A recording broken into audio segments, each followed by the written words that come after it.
All right, so quick reaction to the opening reading of Chapter 2, How to Lose a Planet, the Afro-Future Epic. Couple of thoughts. One, this used to be Chapter 1.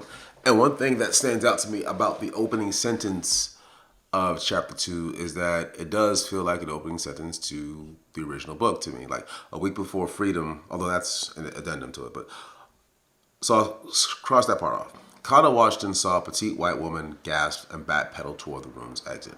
That was going to be the opening sentence of the entire story because at the heart of Kato's journey is his fear. Like his fear controls his decision making for much of the course of the story. And so this moment where Kato is afraid of this small white woman was just a way of illustrating that. It's also kind of an echo of this Toni Morrison opening sentence, I forgot the book, where the line is they shoot the white girl first.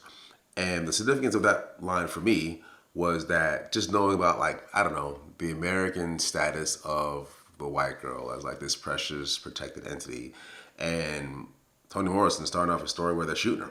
So I thought that was a really powerful way to kind of set the tone for the story, which is what I was going for. But I had to move this chapter to Chapter 2 so that the opening chapter has at least part of the inciting incident, the splashy opening, so to speak. And I'm actually good at it for at least one creative reason, because I think while I like that opening line, I think it does do a better job of conveying Kato's fear.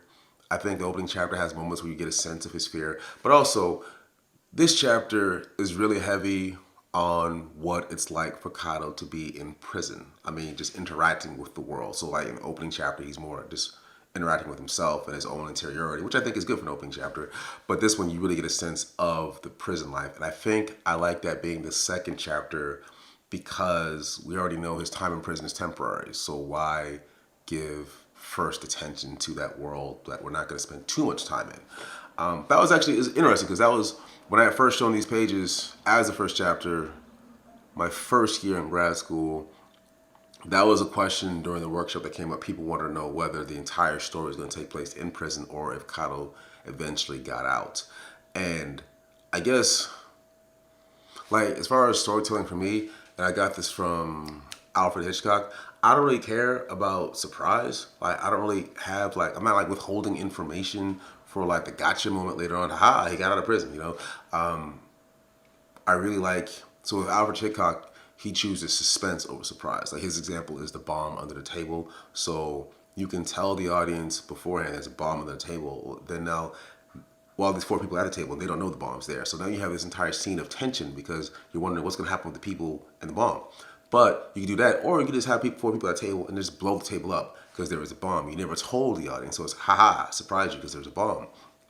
And Alfred Hitchcock basically said that surprise is useless, especially when versus suspense, because suspense you can hold your audience's attention during the course of the entire scene, right? I only said to say that it was never going to be some big secret that Kato gets out of prison. I mean, it's not really, I don't know. I didn't want that to be a surprise. Something else. Oh, this is an interesting literary tip that I got. I made the brainstorms bold, like in bold text, because some people, not all, but some people would mix it up and not know when Kato was having a brainstorm or having the interior moment. So the bold text was just my way of saying, brainstorm. Just like even when I read the story and I changed the image in the video, in the YouTube video, just so you know that that's a brainstorm moment. And then now we're back to the real world, so to speak. And I think that's it. Yeah, that's it. All right, that's my reaction. This.